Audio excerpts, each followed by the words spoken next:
I'm Pragya, and I bring to you excerpts from the latest issue of Outlook. One Nation, One Election, One Nation, Many People. The issue brings to you diverse debate and points of view on the idea of one nation and one election. One Nation, One Predilection by Aditya Sondhi.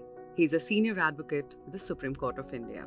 This move is questionable as it assumes or even aspires that people vote the same way in state and national elections. Under our constitution, the state governments are elected for 5 years, unless they fall in the interregnum or early elections are called and the assembly is dissolved. In such circumstances, chief ministers continue on a caretaker basis or president's rule is imposed till the time fresh elections can be held. The proposed one nation, one election affects this paradigm threefold. First, it results in deferring elections in such states where elections are now due, till such time the cutoff date is finalized for the single national election and gives such states an extended period in power.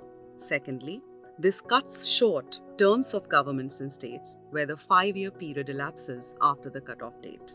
Third, and most serious, should governments fall, there would be long periods of unelected powers in place. These scenarios acutely affect our democratic traditions and lead to questions as to the constitutionality of one nation, one election.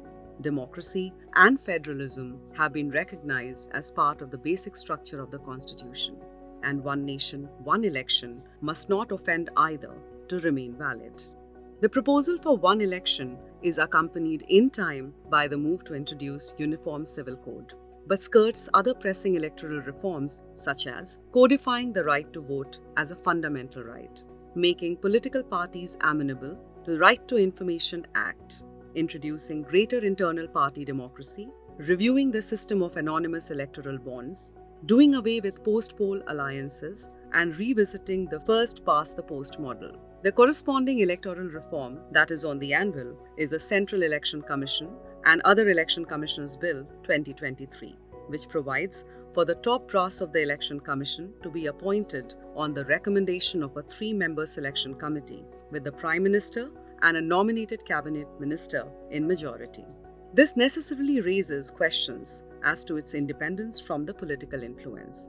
The fact that such an election commission will then monitor and oversee one nation, one election is further cause for alarm.